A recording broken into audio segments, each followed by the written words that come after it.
Bonjour à tous et bienvenue à cette nouvelle édition du journal de 19h30 qui débute exceptionnellement à 17h30 suite à la rencontre qui va opposer tout à l'heure le tout-puissant Mazembe Anglebert de la République démocratique du Congo et Petro Atlético d'Angola. Match qui vous sera retransmise tout à l'heure sur la télévision officielle. Mais avant tout, dirigeons-nous vers la primature où le Premier ministre sortant Jean-Michel Sama Lukonde a eu un tête-à-tête avec la nouvelle première ministre Judith Suminwa Tuluka à l'hôtel Fleuve du Congo dans la commune Gombe. De quoi était-il question? Françoise Bouela qui nous en parle. Suivez. Pendant un an, les deux personnalités ont eu à collaborer sur de nombreux dossiers liés aux réformes, climat des affaires, cadre macroéconomique et autres pour la bonne marche du gouvernement. En ce moment où la nouvelle première ministre Judith Suminwa Tuluka constitue son équipe, quoi de plus normal avant la reprise avec son prédécesseur Jean-Michel Sama Lukonde Kyenge de tenir cet échange. Mes premiers mots, c'était en tout cas des mots de félicitations à Madame la Première ministre. Ensuite, vraiment en toute cordialité, nous avons eu l'occasion d'échanger sur un partage d'expériences. Ayant été à la même fonction portée par son Excellence, Monsieur le Président de la République, on s'entend pour la législature passée, donner ce qu'avait été mon expérience pour qu'elle puisse y tirer, en tout cas, les points positifs qui vont l'aider dans les prochaines étapes qui l'attendent. Dans plusieurs camps politiques, cette nomination a créé un effet surprise. Le chef du gouvernement sortant reste lui marqué par les qualités de la personne qui le remplace. La première ministre avec laquelle j'ai eu à collaborer au sein de mon gouvernement comme ministre d'État et ministre de Plan a été quelqu'un avec qui d'abord nous avons eu une très bonne collaboration, tout le temps que nous avons eu à travailler ensemble. Mais je crois que ce que moi j'ai noté, c'est d'abord un caractère de discipline dans le travail, mais surtout beaucoup de technicité de par son parcours, professionnalisme. Je reste convaincu que du fait d'avoir été non seulement au contact avec des institutions internationales, mais aussi d'avoir été vraiment sur le terrain ici, particulièrement avec tous ces programmes que nous avions à la base, ça lui donne vraiment une bonne assise pour avoir palpé vraiment du doigt sur le terrain ce qui sont les difficultés et comment les appréhender, mais surtout de rester aussi un interlocuteur valable pour toutes ces institutions pour lesquelles nous sommes en programme et pour lesquelles nous sommes dans des grands échanges. Je reste vraiment convaincu que ces atouts vont lui permettre d'être encore plus à la hauteur de sa tâche. C'est clair que la machine se met en place pour étoffer la composition de la nouvelle équipe gouvernementale et s'attaquer aux urgences du pays. Et autre chose, la République démocratique du Congo a célébré ce samedi 6 avril 2024 la journée du combat de Simon Kimbangu et de la conscience africaine. À cet effet, la ministre de l'Emploi, Travail et Prévoyance sociale a dans un communiqué rappelé que cette journée est chômée et payée sur toute l'étendue de la République démocratique du Congo. Cette décision a été prise en exécution de l'ordonnance numéro 23/042 du 30 mars 2023 fixant sur la liste des jours fériés légaux en République démocratique du Congo. Et puis, ici, dans le Haut-Katanga, le ministre provincial de l'Intérieur et Sécurité, Héritier Kyungu, a procédé hier à la remise officielle des clés d'une Jeep de marque Toyota Pick-up à son propriétaire. Il faut le dire, ce véhicule avait été volé dernièrement en Afrique du Sud. Joël Kadang et Jeff Pythagore pour le reportage. Cette Jeep de marque Toyota Pick-up volée en Afrique du Sud a été finalement retrouvée à Lubumbashi grâce au travail de la police nationale congolaise. Le ministre provincial de l'Intérieur et Sécurité, Héritier Kyungu, s'est chargé de remettre ce vendredi 5 avril 2024 ce véhicule au général de la PNC au Katanga, Dieudonné Odimba Okito, qui à son tour a passé les clés de la Jeep à un membre du consulat sud-africain à Lubumbashi. Le ministre provincial de l'Intérieur et Sécurité, Héritier Kyungu, s'est félicité pour cette opération de la PNC avant de rassurer tout le monde de la sécurité dans le Haut-Katanga grâce aux efforts du gouverneur Jacques Kabula Katwe. C'est au nom de son Excellence, Monsieur le Gouverneur, que je tiens encore une fois à vous féliciter. Nous tenons tous à vous féliciter pour le travail abattu et le bon travail que notre police nationale congolaise ne cesse de faire dans la province. Et c'est aussi une occasion pour rassurer tous nos compatriotes de la province et aussi tous nos confrères d'autres contrées, d'autres pays, qu'ici chez nous, il y a la sécurité qui est garantie pour tous. Un diplomate sud-africain accrédité à Lubumbashi a dit toute sa reconnaissance aux autorités RD congolaises pour leur implication dans la restitution de ce véhicule volé dans son pays. Signalons que ce n'est pas la première fois que la PNC au Katanga, en collaboration avec d'autres polices de l'Afrique australe dans le cadre de l'Interpol, mène des opérations réussies de restitution des véhicules dans la sous-région dans un laps de temps très court. Revenons à cette célébration de la journée du combat de Simon Kimbangu. Le maire de Lubumbashi, Martin Kazembe Choula, s'est entretenu dans son cabinet de travail avec le pasteur provincial de l'église kimbanguiste dans le Haut-Katanga, le révérend Christophe Mukombo, alors des échanges présenté le programme des festivités du 6 avril 2024, une journée chômée et payée dédiée au combat, encore une fois, je le rappelle, de Simon Kimbangu et à la conscience africaine. Tony Moutung et Jean-Jacques Kabamba, et Jean-Jacques Mwanza plutôt, nous en parlent dans ce reportage. Suivez. À présent, dirigeons-nous vers le palais de justice où c'était hier, vendredi 5 avril 2024, la troisième journée de la formation continue des plaideurs professionnels et des applicateurs de la loi. Le thème qui couronne cette activité est le droit des sociétés, les sûretés, les principaux généraux de droit et les lois d'exécution. De plus amples précisions dans ce reportage signé par Lokali Wanyangé et Birikiluba. Et à l'issue de cette formation, le bâtonnier professeur Jean-Bouyou Luyongola a donné son point de vue sur les droits des sociétés et les voies d'exécution. Il s'est exprimé encore une fois devant la caméra de Lokali Wanyangé et Birikiluba. On l'écoute. Place à présent à l'actualité sportive. Elle est déjà avec nous dans ce studio, ou plutôt sur ce plateau, Adolphine Bayo, à qui je dis bonsoir. Bonsoir, Calice Volio. Alors en sport, Ligue des champions de la CAF, le tout-puissant Mazembe de la République démocratique du Congo sera reçu aujourd'hui samedi à Luanda par Petro Atlético d'Angola. Les deux clubs se retrouvent donc ce soir à 19h pour le compte des quarts de finale. Retour Adolphine. Effectivement, Calice, le troisième match des quarts de finale retour entre l'Athletic Club Petroleos et le tout-puissant Mazembe Angleterre se joue ce soir au stade national du 11 novembre à Luanda en Angola. Les deux clubs s'affrontent à l'occasion de la Ligue des champions de la CAF de Coupes africaines interclubs de la CAF édition 2023-2024. Lors du match aller joué à Kamalondo au stade Mazembe à Lubumbashi, Petro avait imposé un nul à Mazembe de 0-0. Pour ce soir en Angola, une victoire d'un but à 0 ou un nul par défaut qualifieront les Corbeaux pour les demi-finales.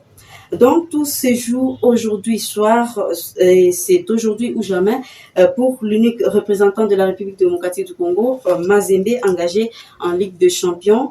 Il reste encore les 90 minutes à disputer, 90 minutes d'espoir pour les poulains de Lamine Diaye de confirmer leur qualification en demi-finale.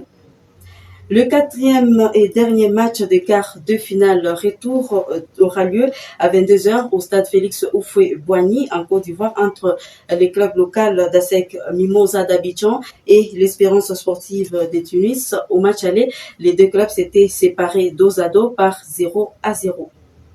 Nous allons à présent suivre un extrait du match des quarts de finale retour entre les Sud-Africains de Mamelodi Sundowns et les Tanzaniens de Young Africans. Young Africa and Mamelodi Sundowns, they go to penalties. Ronan Williams, he saved the first penalty for Mamelodi. Yeah, he had a very good game today. Yeah, good shift. Yes, top right corner of the goalkeeper. He didn't even see it. He went the wrong way. Yeah, so now it's 1 Mamelodi Sundowns, 0 Yanga during the penalty shootout. Yeah, beautiful penalty by Marcelo Allende, honestly. Simba Sport sont éliminés. Nous allons à présent vous proposer le match, l'extrait bien sûr, de la rencontre entre Al Ahly et Simba Sport Club.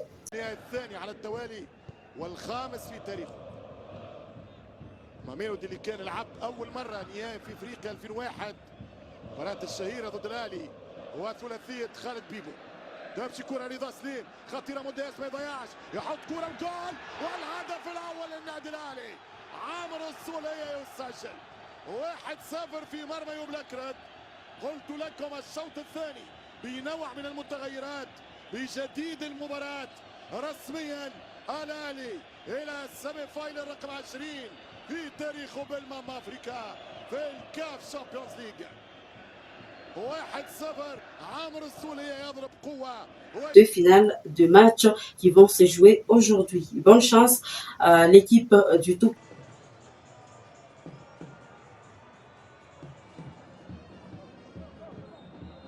Que le coup d'envoi du match retour entre l'Athletic Club Petroleos et Mazembe sera donné à 18h heure de Lubumbashi.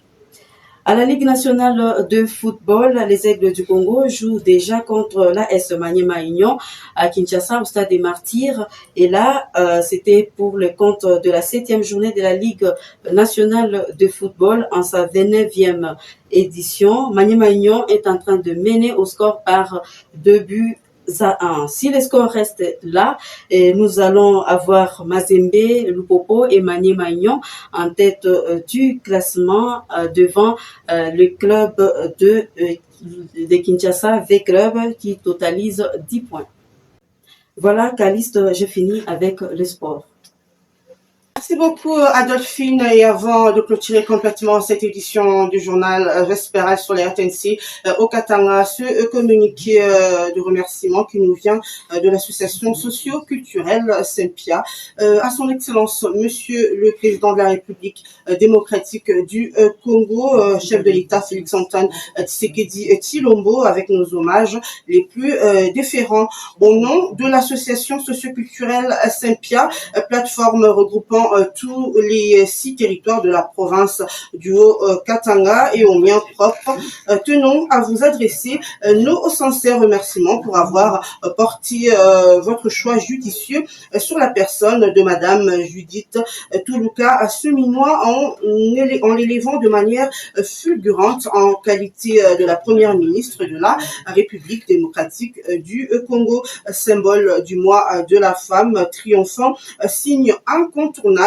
et de la paix et de l'équité, et lui souhaitons plein succès dans l'accomplissement de sa noble mission. Profitons de la même occasion pour remercier le Premier ministre sortant, l'honorable Jean-Michel Samalukonde, notre digne fils qui a porté haut l'étendard de la République démocratique du Congo au niveau national et à la face du monde par sa gestion optimale et orthodoxe. Que le Dieu Tout-Puissant vous comble de ses bénédictions, que vive la République démocratique du Congo, que vive la province du Haut-Katanga, que vive l'association socio-culturelle Sempia.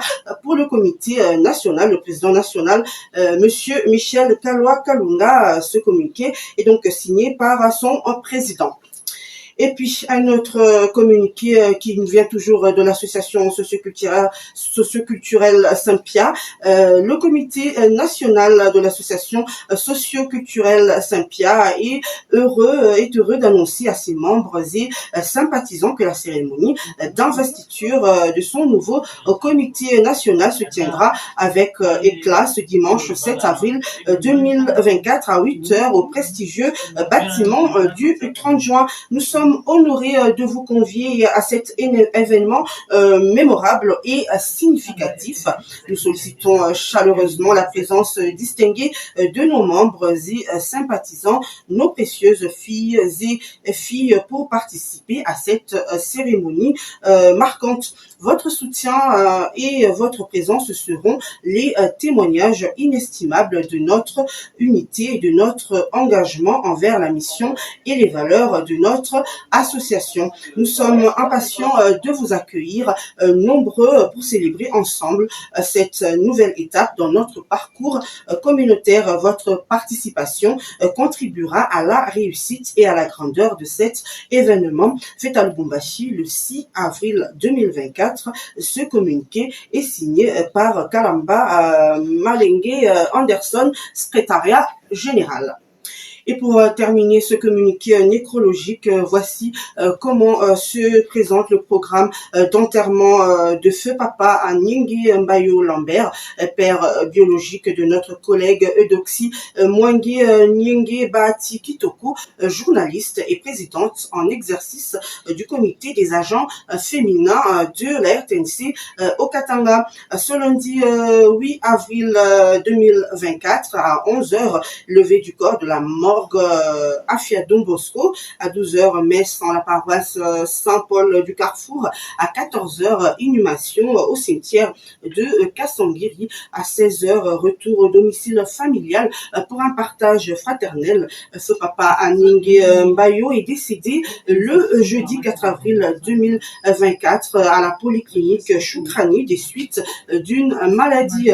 Le corps du défunt est gardé à la morgue de la polyclinique Afia Don Bosco. Le deuil est observé au numéro 6109 à l'angle des avenues des Marguerites et des Glaïeuls dans la commune de Campemba, quartier Bel-Air 2, derrière le camp préfabriqué. Signé pour la famille Gilbert Nyenge Mutombo, Gaston Nyenge Kibobo, agent régie des eaux, Eudoxie Mwange Nyenge Bahati Kitoko, journaliste à la RTNC Lubumbashi, docteur Serge Nyenge, Francine Nyenge Manganga, chef de service au service urbain de l'agriculture, Jolie Nyenge Mwange et Kado Nyenge Mbayo. Ce communiqué est donc signé pour la famille. Et c'est donc par ici que nous mettons un point final à cette édition du journal. Mamelody Sundowns et Young Africans se sont retrouvés hier en Afrique du Sud à l'occasion du quart de finale retour. Au terme du temps réglementaire, le score était nul, 0-0, et pour départager les deux équipes, il a fallu recourir bien sûr à l'épreuve des tirs au but 3-2 en faveur de Mamelody Sundowns. Ainsi, Young Africans a été éliminé en quart de finale accompagné de notre club tanzanien de Simba Sport Club, et ainsi aussi Young Africans et Simba.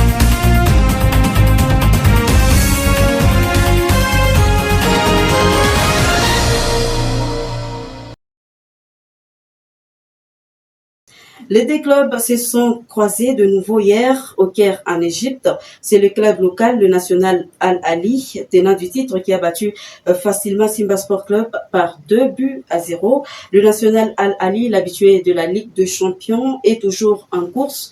Et bien sûr, il n'y aura plus de représentants tanzaniens à l'étape de demi-finale, étant donné qu'ils sont tous éliminés à l'étape du quart des finales. En rappel, au match aller joué en Tanzanie, Al-Ali l'avait emporté par un score étriqué d'1-0, score cumulé 3-0. Mamelody Sundowns d'Afrique du Sud et Al-Ali d'Égypte attendent en demi-finale les deux gagnants des quarts.